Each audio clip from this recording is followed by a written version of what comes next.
Welcome to another series of cut content. Back in the day, I covered the third season and part of the first. When will I keep doing it? Whenever I can. Honestly, the first episode didn't spark that much in me, and that's because it had already leaked a few weeks ago, and frankly, I'm not a fan of the pacing the anime is taking. But once we consider everything going on behind the scenes right now at the animation studio, it's like I have to understand it. Before we continue, a shout out to the new channel members, a shout out to Motrix, a shout out to Gordo Pew, and to Luca. Thanks for the financial support. On the side of my English channel, there are no new members, so let's get started. Welcome to Cut Content from Episode 1 of ReZero Season 4.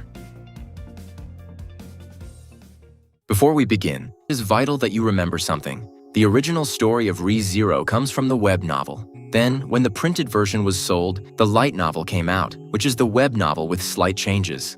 Normally, the anime follows the canon of the light novel because an unspoken rule is that it's the official canon. However, ReZero doesn't follow the usual rules, and the anime ends up adapting parts of the web novel canon as parts of the light novel canon.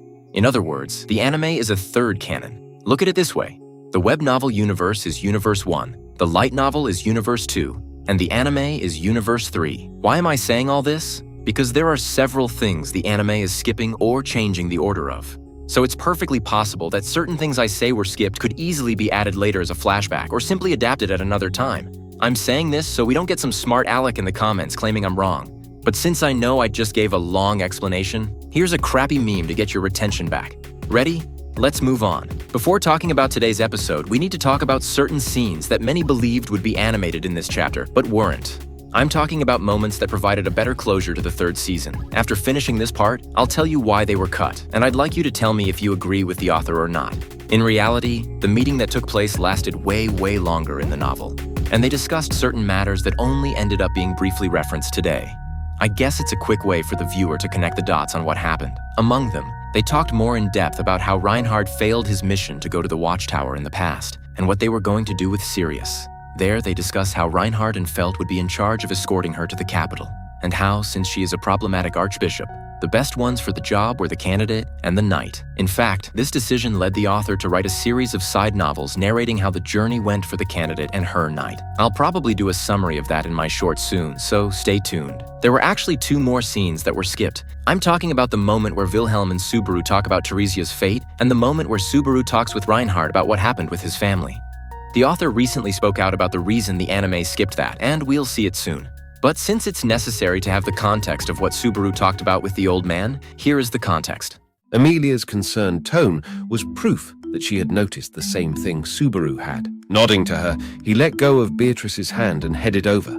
The sword devil seemed cut off from the world around him and difficult to approach. And, Sir Subaru? Wilhelm. While Subaru hesitated, unsure what to say, Wilhelm noticed him walking over, looking into the blue eyes that turned to him, seeing the stillness in them. Subaru could guess the answer to the question he had wanted to ask. Wilhelm was covered in wounds, signs of a genuine battle to the death. His coat removed, visible cuts covered his entire body, and the white hair he normally kept tied back was undone, spread across his back. And the deepest wound, the hole in his leg, would clearly have been life-threatening without treatment. But what stood out even more to Subaru was not the wounds. It was the coat at his side that seemed to be wrapped around something. Wilhelm, is that... He could not help himself trying to confirm what was being so preciously kept in that neatly folded coat. Wilhelm turned his gaze to the coat. He was silent. 5 and then 10 seconds passed. As you surmised, it is my wife. It was the expected response, but Subaru was still at a loss for words. Averting his eyes, Wilhelm continued in a hoarse voice. The corpse became ash. I felt it too pitiful to simply leave it exposed to the wind like that. It is shameful, but I wrapped the ashes in my coat and brought them back. Even if it is only ashes, I wanted to lay her to rest in her family's grave and have a proper memorial for her. The corpse had been animated in violation of the natural order. The cruelty of that fate had to be difficult to bear. Considering the feelings of those she left behind, considering Wilhelm's feelings, Subaru could not begin to imagine how terrible that blow must have been. Apologies. It is a terribly meaningless and temperamental fixation. What? That's not true at all. Subaru suddenly raised his voice when he heard the self-reproach in Wilhelm's voice. He could feel himself getting heated as he looked straight at Wilhelm, who was slightly taken aback by the impassioned response. I didn't think you were wrong back with the white whale, and I don't think you're wrong now. I respect you and think you're an amazing person, Wilhelm. There is nothing wrong with caring about the people who are most precious to you. It isn't anything to be ashamed of, and I think shame is the wrong way to think of it. Sir Subaru. You are outstanding. There's nothing wrong with wanting to give your wife a proper burial and memorial service. I can't really explain it well, but you're a good person. That was how Subaru felt from the bottom of his heart. He had thought it before during the battle with the white whale, and again during this sad reunion. Fate had been terribly hard on Wilhelm. But even so, the Sword Devil had resisted fate, persisting in his love until he finally achieved what he set out to do. It was true that not everything had turned out wonderfully. He would probably be plagued by feelings of regret and remorse for the rest of his life, but he had still done the right thing in Subaru's eyes. Wilhelm had loved his wife with every fiber of his being. Nothing was wrong with that. It's not disgraceful at all. Please give her a proper memorial, and if the opportunity arises and it isn't a nuisance, please let me also pay my respects at her grave. I would like to do that. I believe she deserves at least that much. Subaru was chagrined at the awkward and emotional idea that just rolled off his tongue. He had no real connection to her, and Wilhelm would have been well within his rights to reject him then and there for such a selfish request. But Wilhelm's expression suddenly softened. There was a small opening in the tension and strain that gripped his face, and, Yes, please do, Sir Subaru. I would also like for you to say something to my wife, if it were you. It would be an honor. he had been forgiven for his outburst, which was probably most attributable to Wilhelm's generosity. After hearing Subaru's unreasonable request, Wilhelm exhaled slightly. Guessing from his face that he did not wish to talk about it any further, Subaru lowered his head. It would be better to leave him alone with his wife for a little while, but before he could go, there was one last thing he felt he should confirm. Were you able to... Had he been able to find some closure? Was there any chance it had all ended terribly? Of course, it wasn't as if Wilhelm had ever once wished for something like a reunion with his wife after she'd been turned into a corpse soldier. But even so, a proper conclusion could only come at Wilhelm's hands. My wife? Wilhelm fell silent for a moment. Looking away slightly, Wilhelm let his gaze fall to the coat holding his wife's ashes. For a moment, there was a tremendous swell of emotions swirling in his blue eyes. Yes. I was able to speak with her to my heart's content and shared a final farewell. Subaru was sure he meant that metaphorically. Wilhelm's wife was the previous sword saint. Crossing blades with her was undoubtedly the ultimate form of conversation to the sword devil, and the decisive blow would be the final farewell. So Wilhelm had no doubt said everything he wanted to say in those last moments. I love my wife. I'm sure I conveyed that to her. Quietly, Wilhelm confessed his love. There was an intensity in those soft words that made Subaru's heart burn. Exhaling deeply, Subaru got a grip over his torrent of emotions and nodded. Subaru smiled, feeling a sense of relief from seeing Wilhelm like that, a faint smile on his lips. Thank you for everything. I'm sure things will get busy again soon, but for now, please take your time resting. I'll see you later. Getting the sense that he was acting awfully high and mighty, Subaru sped up toward the end. Embarrassed that he was speaking out of turn, scratching his cheek, he turned away from Wilhelm, feeling awkward. Sir Subaru. Yes, Wilhelm? Subaru turned back around, looking a little puzzled. Wilhelm seemed a little surprised himself, and then shook his head. No, my apologies. It was a trivial matter. Please pay it no heed. Subaru felt a little strange at the response, which was out of character for Wilhelm as he walked away. Amelia and Beatrice looked relieved when they saw Subaru return. That was probably just how different his face had looked when he went over versus coming back. He had already known the truth of it. A reunion with someone who had passed away was not necessarily a happy thing. But even so, at least Wilhelm had found closure at his own hands and could accept the result. It was a trivial thing, but he also felt like it could also be a saving grace. The sword devil's eyes narrowed as he watched the black-haired boy walk away. His lips were tightly pursed, as if desperately holding something in. It was the collapse of the facade he'd constructed with a stubborn will in order to hide his true feelings. An intense emotion that threatened to make him bite down hard on his lips if he let his guard down. What had allowed him to hide what he was feeling from that boy was surely... Sir Subaru. It was a hoarse whisper, barely audible. If you would, please, my... Having said that much, the sword devil closed his eyes, cutting off his weak heart. The words that went unspoken were words that none should hear, and they were especially not words to be spoken by the sword devil. The sword devil would never allow himself that. After this, Subaru would meet up with Reinhard, where they have a very short chat. But basically, the protagonist asks the knight how he feels after the family drama. And while Reinhard tells him not to worry, that it's over, Subaru tells him that if he ever feels the need to talk about it to vent, he shouldn't hesitate to tell him. Reinhard genuinely appreciates the offer, and the narration even highlights that this is an offer he will make sure to take if it becomes necessary. Now the question that matters, why was this skipped?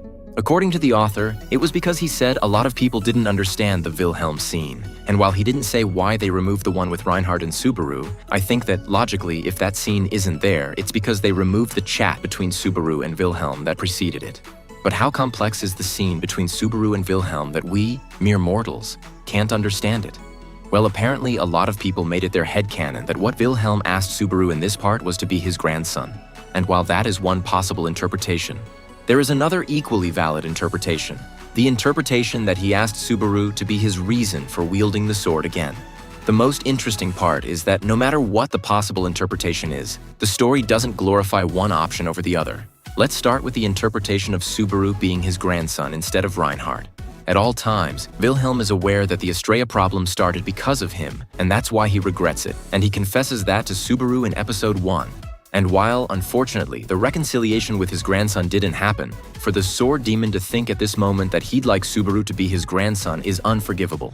Unforgivable because he shouldn't say that when he knows his real grandson is currently feeling like shit because of what just happened. Let me clarify that I am not whitewashing Wilhelm or glorifying him. The novel is clear in saying that those are words nobody should hear and that Wilhelm should never say. The other interpretation is that he was going to ask Subaru to be his reason to raise his sword. Remember that Wilhelm is already an old man, and if he wielded his sword all this time when he should already be resting, it was because of his wife. But that personal feud is now over. But he also can't allow himself to say what I mentioned because he already swore to a person that he would raise his sword for her, Crush Karsten. You probably don't remember, but I have a short talking about this. I won't play it now because it would ruin the flow. But basically, if Wilhelm was able to achieve his revenge, it was because he had sworn to use his sword for Crush, and if we take as true the interpretation that he'd like Subaru to be his reason for raising his sword after the emotional support the boy gave him, well, I'd say that also sounds like a believable reason. Personally, I think both interpretations are correct, but I think what the author meant wasn't one or the other, but rather he wanted to show how vulnerable Wilhelm was, and how in those moments he had intrusive thoughts regarding the situation. But as a person, I can tell you, having intrusive thoughts isn't bad. What's bad is not filtering those kinds of thoughts. In the past, Wilhelm was someone who used to listen to those kinds of thoughts, and because he gave in to that in the past, that's why he ended up yelling at Reinhard at Theresia's funeral. But now that he's having those thoughts again, he wants to tell Reinhard to screw himself. He wants to tell Heinkel to screw himself too, and he'd like to say whatever comes to mind to Subaru, but he doesn't, because he simply knows that there are things that are better kept to oneself. So, my final verdict is that what the author wanted people to interpret from this moment is Wilhelm's vulnerability to the situation and the different alternatives he has. I highly doubt he wanted the viewer to stick with and validate only one interpretation of this. But now that we're done covering the things that should have been adapted before leaving Pristella, let's finally move on to today's episode. That whole conversation Subaru and Anastasia have about the sage Shaula, and even the conversation between Otto and Reinhard where it seems they're talking about the same topic. In reality, those dialogues happened at the meeting the day before. It's just that since the anime has to speed things up, it made this happen while the characters were leaving the city. These kinds of changes don't really bother me. I mean, imagine getting mad just because they changed the order of information. It's no big deal. But what I didn't like and do not approve of is the way they revealed that Anastasia was being controlled by a spirit.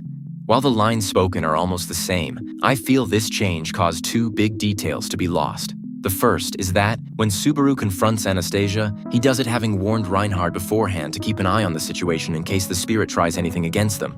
But here, in this version, Subaru decides to confront her when everyone is asleep, and in hindsight, that wasn't such a smart move on his part. The other thing I didn't like, and which fortunately can be changed, is that it seems the anime will follow the web novel route regarding Anastasia's secret. You see, in the original novel, it said that Subaru keeps the secret about the spirit to himself, And that kind of looks bad because he doesn't tell his partner Betty. It seems the author regretted that, which is why, in the light novel format, he had Subaru tell her what happened with Anastasia right away, and fortunately, I have it summarized. So I'll show you the moment in question. Did you know there is a novel where Beatrice finds out that, aside from Puck, she always had another brother? This is revealed in a novel that will most likely not be adapted. It's said that after the battle in the city of Priestella, Natsuki Subaru approached Beatrice with a tone of urgency. The little spirit, although melting with love at feeling needed by her contractor, feigned absolute disinterest. Subaru, knowing her tsundere attitude perfectly, assured her that he couldn't do anything right now without her help. Satisfied with the flattery she received, Beatrice listened to the big revelation. Anastasia had been possessed by an artificial spirit which left her dumbfounded. The group was preparing to travel to the Pleiades watchtower in search of the legendary sage. Knowing that Anastasia was their only guide to cross the sand dunes, the situation was extremely delicate because of what this revelation implied. So Beatrice decided to observe the merchant from a distance to analyze her mana flow. She discovered a slight interference in her mana gate, which confirmed that a foreign spirit had taken control by taking advantage of a congenital deficiency in the body of the girl originally from Kararagi. The idea of interacting with another artificial spirit caused her immense internal conflict, since only 3 beings of that category existed, and all 3 were created by Echidna, Puck, herself, and that unknown being that now inhabited Anastasia. It was a kind of long-lost brother about whom her mother had never mentioned anything. Unlike the immense love she felt for Puck, Beatrice didn't perceive any familial bond toward this third spirit. Furthermore, deep down, Betty feared confirming that apathy if they got too close during the journey to the desert. While she was spying from a corner, Amelia appeared, giving her the scare of her life. The half-elf asked her what she was looking at so intently. Beatrice, trying to cover up the truth so as not to upset the innocent Amelia with the big revelation, stuttered clumsily. Amelia tenderly concluded that Beatrice was spying on Anastasia purely out of nervousness, not knowing how to approach her to strike up a friendship ahead of their long journey together. Beatrice was about to scream that she had it all wrong, but upon seeing Amelia's sweet smile, she decided to bite her tongue. She resigned herself to playing along with the young candidate, cursing under her breath for having to deal with such troublesome people. Amelia dragged Beatrice in front of Anastasia, explaining that Subaru wanted to see his little spirit making friends. Anastasia commented that they both sounded exactly like a married couple worried about their daughter's well-being, something that thrilled Amelia immensely at being considered a mother figure. While Beatrice sighed, wishing Amelia would be more considerate of her feelings, Anastasia crouched down to her eye level.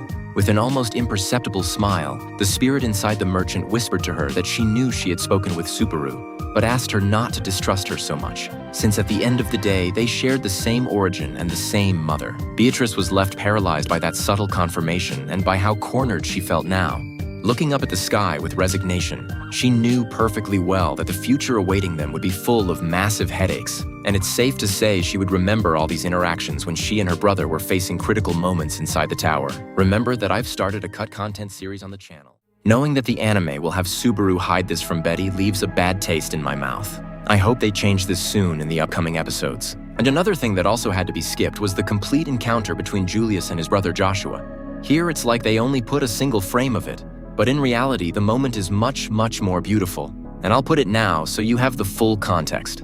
Sorry if this bothers you, but if I don't put all the excerpts they skipped in a cut content video, then when am I going to do it? Which is worse, forgetting everyone or being forgotten by everyone else? This question haunted the now forgotten Julius Euculius as he walked the halls of a hospital in Pristella. And no, this isn't a spoiler, because the leaks have already confirmed that what I'm about to tell you was skipped in the first episode of Season 4.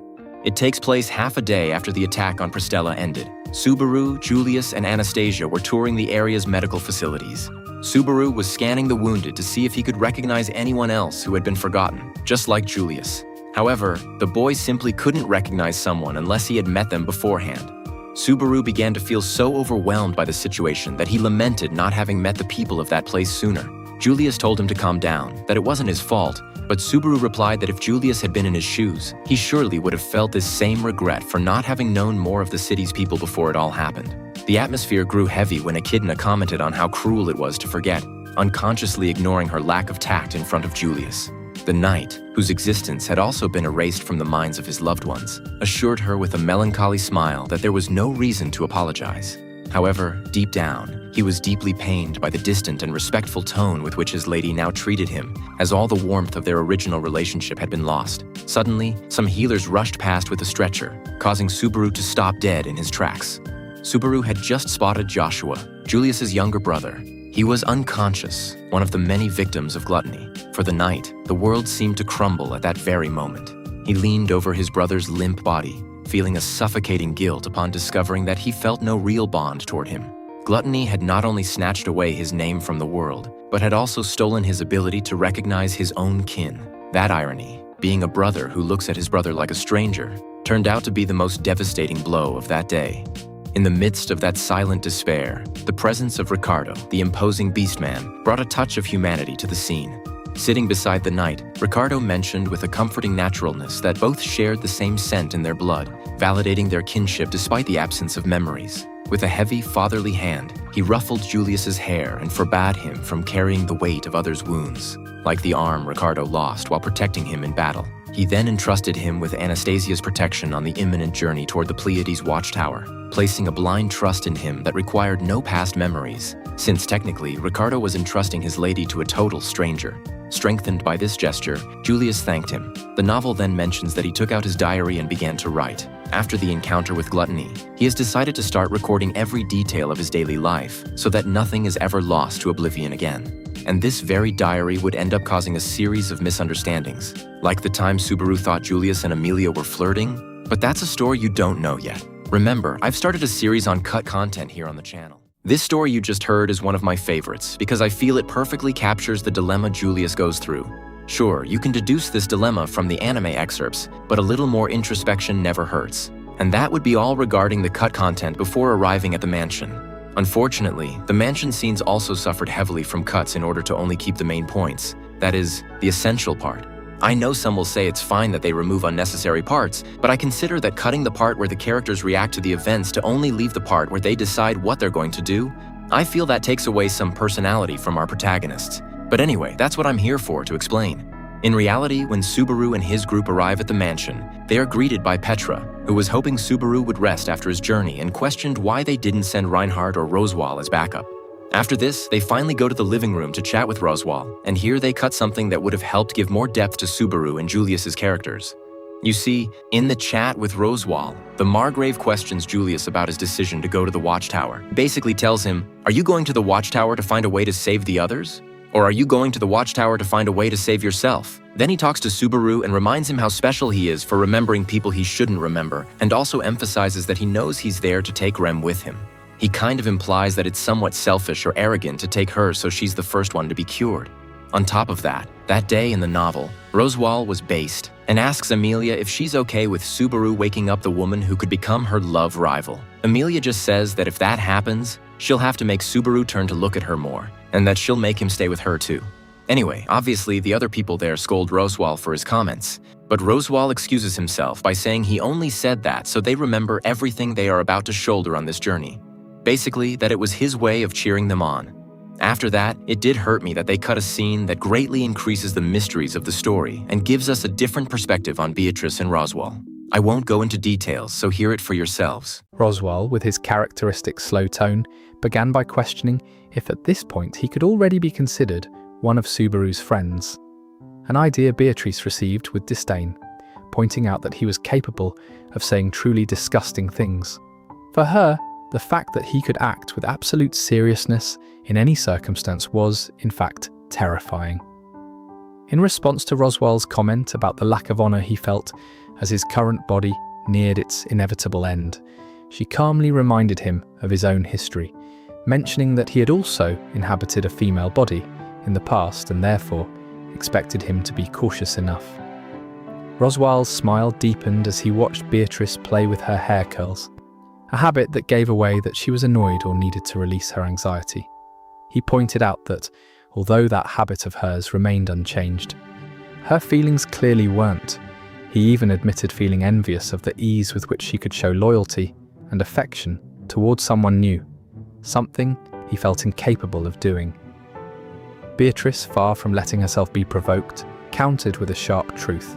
Unlike him, who despite all his stubbornness, had never managed to touch his mother, she could now hold Subaru's hand, something she considered 1,000 times better. Roswal, noticing the firm resolve in Beatrice's eyes as they stood at eye level, softened his expression to mention a monumental fact. Subaru had defeated an archbishop, and now harboured a second factor within him. Although she tried to suggest there were other possible candidates for Sage, Roswaal dismissed them with boredom, stating that none even came close to Subaru's level, and asked her not to try to exaggerate the achievements of others. With unbreakable resolve, Beatrice warned him not to let him go any further, declaring that she belonged to Subaru, and that, therefore, he would remain true to himself. After giving him one last piercing look, she headed toward the exit, determined to end the conversation. However, right before she left, Roswaal called out to her one last time to express his wish for her to be happy, confessing that he cared for her deeply and considered her a little sister. Beatrice didn't seem flattered by the gesture, replying that that affection must not be as deep as what he felt for his mother. To this, Roswaal could only rhetorically question if that devotion wasn't the purest form of love. Beatrice didn't answer, and the only sound that broke the heavy silence was the door closing behind her, putting an end to everything they had to say to each other. After this comes the scene where they go talk to Meli, and while the anime made sure to only include the main stuff, there were little details that the others would have genuinely enjoyed. Details like how Meli had already been around the watchtower to get some Maybeasts, or the detail of how Meli confirms she never actually saw her mother's face and also reaffirms that she knows her mother will eventually find her and punish her. This is interesting because in the current novel, Meli has kind of brought the topic up again, so hopefully nothing bad happens to her. Other details were also cut, like how Subaru offered Meli the possibility of freeing her after finishing the mission, and only asked that, from time to time, she send them a letter so they know she's okay, and that he'd be delighted if she returned to the mansion once in a while because he wants her to know she has a place to come back to. This part is a bit comical in the novel because it's said that Meli comments that she now understands how he won over Petra and Betty. There was also a small debate between Anna and Subaru about the lighthearted way Subaru treated a former assassin, but since the anime had neither Julius nor her enter, they had to skip those details. They also skipped the detail that Meli was playing with dolls, and due to how suddenly the visitors arrived, she, being the little girl she is, was embarrassed to be seen playing. That reminds me, there is a side story of Petra and Meli that happens days prior in this place. In fact, Roswaal kind of mentions it in the previous scene. I talked about this in my cut content videos from Season 3, but I'll see if I add it as a summary in my short videos. Something I had forgotten to mention is that, before arriving at Meli's prison, it's mentioned how Frederica asks Subaru how Garfiel is doing and if he was helpful in Pristella. Subaru informs her about what happened with his injuries and how he's recovering, but hesitated to tell her about his new siblings. In the end, he decides it's better for Garfiel to say it himself. Unfortunately, Emilia has no tact and was about to say it, but Subaru stopped her. After leaving Meli's prison, and since it became public knowledge that Subaru would travel to the Watchtower, it's said that Petra was upset with him for not resting and overexerting himself. To which Subaru tries to convince her to change her perspective, which is something that needs to be done ASAP. And for that, he comes up with the brilliant idea to say he's excited for this opportunity because he'll be able to cure the other woman he loves. That's why Petra headbutts him, gets mad at him for bringing up another girl's name, but tells him she understands. In return, Subaru tells her that the next time he comes back, she'll be the first to receive a greeting from him. But believe me, that won't happen. Finally, Subaru's last scene for today. I'm talking about the scene in Rem's room. In the novel, Ram is also there, but more things happen that had to be skipped. Dialogues of Subaru asking her if she's able to remember Rem, and how she feels regarding the severed bond. There were also dialogues of Ram asking him to stop looking at Rem so lustfully that she feels he'll start looking at her that way too. Like I say, dialogues that aren't that relevant but always sweeten the situation. In the end, before leaving, Ram reveals to Subaru that she'll also go on the trip. There are some reflections that were cut when Subaru is left alone with her. Reflections that are beautiful, and I will add just in case you want to hear it. Naturally, there was no response from Rem. Subaru didn't expect anything to be different, not even while he spoke to her. Even so, his expression was serene. That was a face Natsuki Subaru only showed to her.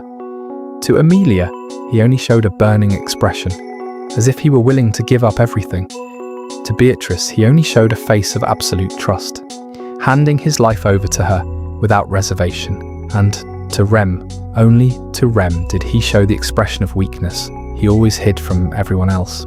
Every time he visited Rem like this, he told her what he had done that day. On the days he went out, he talked about everything he had done on that excursion too. He had even picked up the habit of keeping a journal, just so he could report everything to Rem. because she was trapped in an abyss of eternal slumber. And he didn't want her to fall behind her friends either. He would do everything possible so she knew what they had done while she slept. He had repeated that day after day for a year.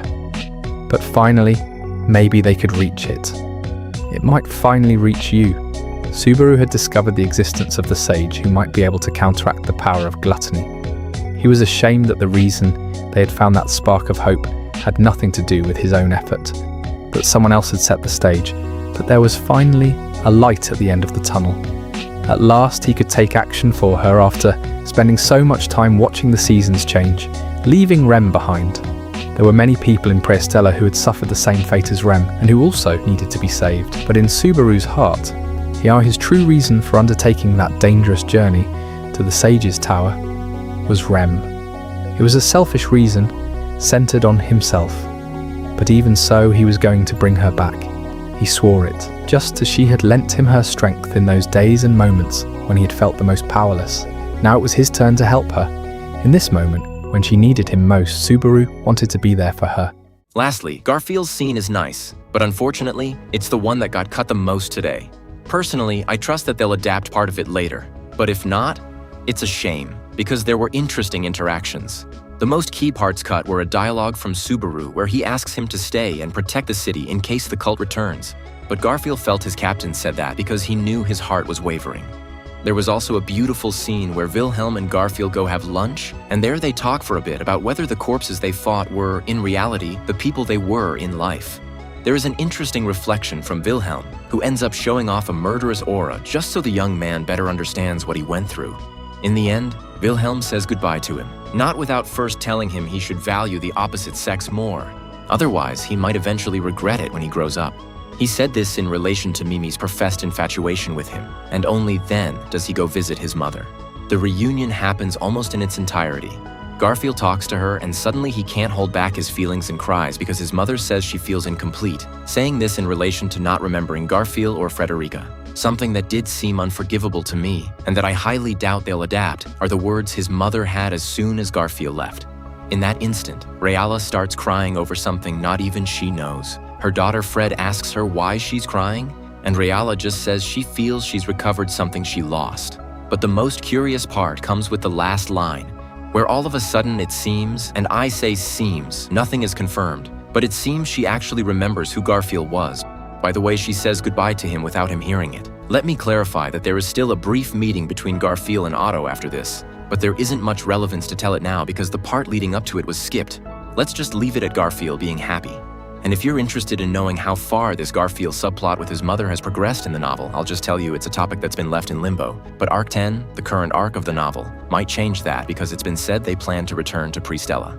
Lastly, the only new thing that came out after Garfield's chat with his mother is a side story that talks about and continues that part, and which I unfortunately highly doubt the anime will adapt because I feel they'll focus more on the main story. Did you know that after Garfield opened up to his mother, he considered calling Frederica and Ryuzu to explain what he had discovered? This is revealed in a lesser-known novel that narrates the reconstruction of the water city of Prestella. In a hospital room, Kiritaka, the remaining leader of the Council of 10 of the city, was explaining to Otto that rebuilding City Hall was an absolute priority to calm the collective anxiety. Otto nodded, pointing out in passing that they were lucky the destruction occurred during good weather and not during the winter. He insisted that the city's repairs needed to be sped up before the change of seasons. Kiritaka, rubbing his forehead, agreed with him and admitted he was having a hard time finding replacements for the Council of 10. That group the people believed were killed by the cult, and when in reality, someone else was the culprit. Otto, gesturing to his own bandaged and suspended legs after having aggravated his injuries in battle, commented that having matters to attend to helped him ignore the boredom of being bedridden. As soon as Kiritaka left, not without first telling him to get some rest, Otto called out to Garfield. Much to the merchant's annoyance, the demi-beast boy nimbly slipped in through the window instead of using the door. Otto scolded him for sneaking in like a thief and eavesdropping on private conversations, to which Garfield replied, justifying himself by saying he was in charge of keeping an eye on the internal affairs officer's social life, and asked him if he was planning on joining the Council of 10. Otto sighed and said no, while reminding him of an old legend about a paranoid king who lost his throne because he distrusted his own family, implying that constant suspicion, like the kind he just showed, would ruin any organization. Garfiel, with an unusually sincere look in his eyes, assured him that he didn't distrust him, but rather was genuinely worried. Then, he pressed down on one of Otto's bandages, eliciting a cry of pain from the merchant, who complained that his little brother seemed to enjoy his suffering just as much as Subaru did. After calming down, Garfiel admitted his true frustration. He felt useless and bitter. Even though he was helping with the reconstruction, it seemed like an endless task, and he was mad at Otto for not resting as he was told. Otto, noticing the anguish in Garfiel's heart, suggested that maybe it was time to invite Frederica and Ryuzu over for a visit. To the warrior's surprise, the merchant revealed that he had received a visit from his other family that morning, and let him know that he wanted him to resolve that issue properly. Garfiel, touched by those words, confessed that he had already sent a letter asking his grandmother and sister to come see him. Otto was impressed by the boy's initiative, and they kept talking for a while. Finally, Otto sank back into the pillows. Garfiel ordered him to get some sleep to recover and headed for the window. Otto scolded him one last time, demanding that he'd leave through the door if he truly wanted to change his habits. Garfiel reluctantly obeyed, and before closing the door, Otto praised his great decision. The boy paused for a second, and, without looking back, waved his hand before letting his brother sink into a deep sleep. This would be one of the many chats Otto and Garfiel would have while Subaru suffered through the events of Season 4. Remember that I've started a cut content series on the channel. Usually, I would continue here with the section of the tweets the author posted about the episode, which sometimes complement new information. But believe me, all the tweets he posted today were just tweets of his reaction to the chapter. So let's move on to the break time. As you well know, the author usually makes ReZero shorts where he tries to expand a bit on the cut lore from the main novel or the side stories, and in fact, some things I just shared with you today could easily be added later in that format. Today's break time is an original one, where they tell us what became of Roswaal and Petra after they returned from unifying the support of Roswaal's territory for Amelia.